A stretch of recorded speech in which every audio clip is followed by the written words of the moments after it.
шмат вяков ля сівога кургана Машекі, а обличчя твоє застається завжди молодим.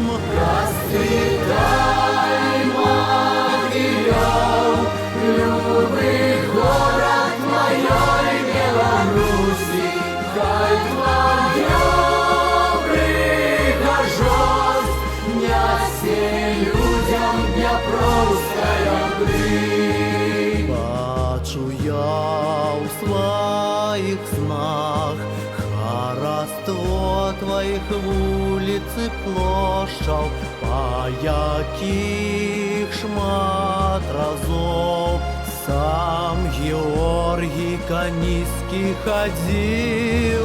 Расцветай, Могилев, любы город моей Беларуси, хай твоя прихожость нясе людям дняпроўская брыь. Не скарылі цябе ні навалы шматлікіх чужынцаў, не адолеў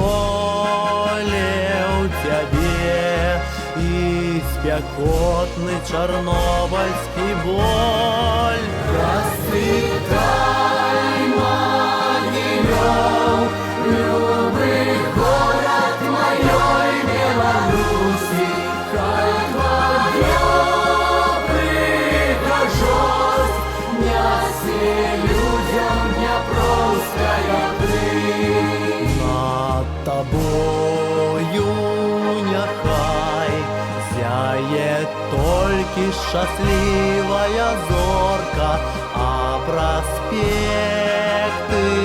заўжды асвятляюць усмешкі дзяўчын.